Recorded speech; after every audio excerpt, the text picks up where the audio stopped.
sa ating equalizer mga boss, dito sa channel 2 natin ilagay. Yan, dito sa channel 2. Ito yung settings ko sa aking mid high. Ito yung kanyang gain ng ating equalizer. Yan. Ngayong araw mga boss ay magsa sound check connection ulit tayo gamit itong dalawang integrated na amplifier natin mga boss. 502 na Sakura at isang DB Audio na 502 at isang 31 band na equalizer at isang 7 channel na mixer. Yan mga boss. Bali, ang gagawin natin ngayong araw mga boss ay sa main out tayo kukuha, tapos mula main out ng ating mixer mag-input siya sa ating equalizer para sa ating mid at sub. Nung nakaraang video kasi natin mga boss ay sa auxiliary tayo kumuha ng out para sa ating sub at sa main out yung ating mid at high. Ngayong araw mga boss ay sa main out tayo kukuha ng mid at high at sub. Di natin gagamitin yung auxiliary. Ganito yung unang connection natin ngayong araw mga boss. Dito tayo mauna sa ating main out ng ating mixer, left and right. Bali, ito yung mga connector natin mga boss. Yan, PL yung gamit niya mga boss na connector. Ito yung gagamitin natin, PL. Yan, PL to XLR. Yan, yung una natin gamitin ay dito sa right and left. Bali, ang gagawin natin mga boss ay itong left ay gagamitin natin sa sub, tapos yung right at ay para sa mid high. Ito yung kabilang dulo ng ating kable mga boss. Ito mula sa main out ng ating mixer. Ito yung kabilang dulo ng ating PL is mag-i-input siya dito sa ating equalizer. Bali, yung left channel ng ating mixer mga boss out is ilalagay natin sa channel 1 ng ating equalizer kasi yung left ay gagamitin natin sa sub. Yan. Tapos yung right, ito is i-input natin sa channel 2 ng ating equalizer para sa mid high. Yan. Tapos yung out ng ating equalizer mga boss, ito yung sub natin, XLR yung gamit niya. Ito yung gagamitin natin, XLR to RCA. Ito, XLR to RCA. Yan, XLR.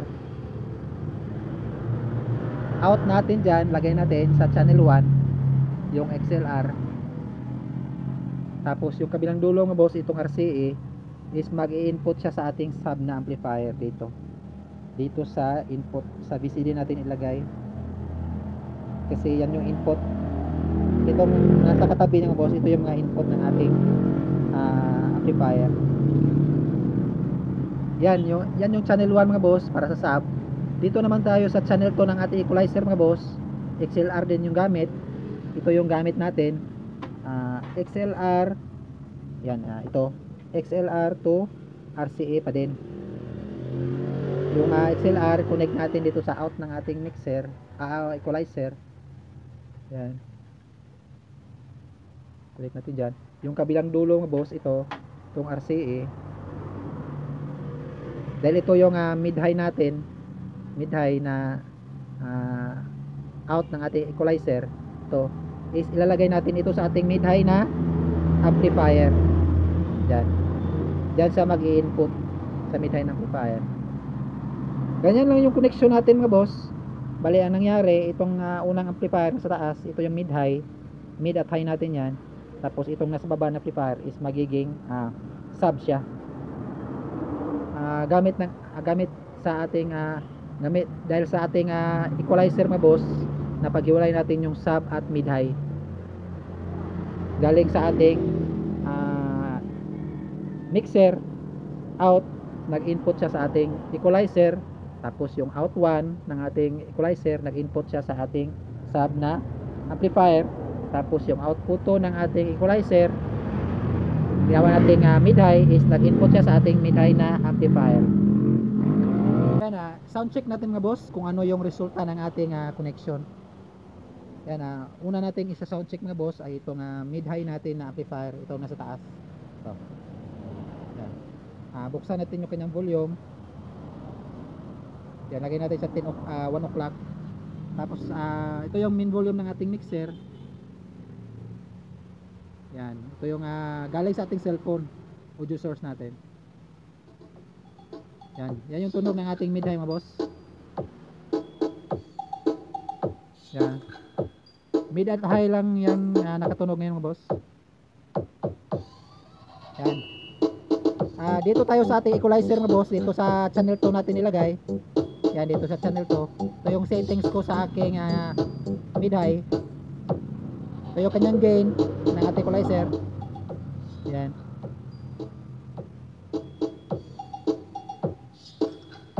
Yan, tapos na tayo sa mid-high mga boss. Off natin yung mid-high na amplifier. Dito naman tayo sa ating sub na amplifier. Ito nasa baba. Yan, buksan natin yung kanyang volume.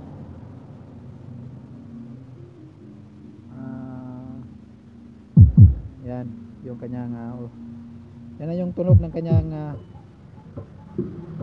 sub mga boss.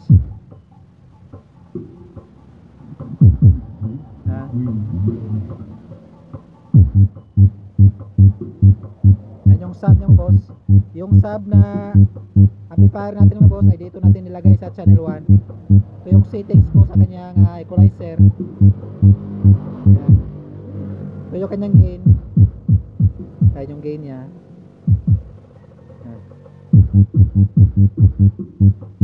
Yan yung tunog ng ating sub na amplifier mga boss sa channel 1 ng ating equalizer.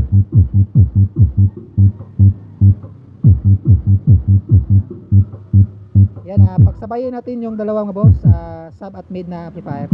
Buksan natin yung mid na amplifier.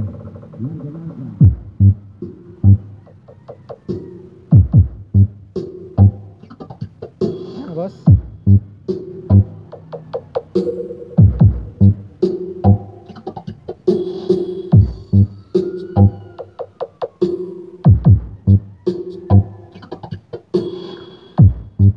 Yan tunog mo.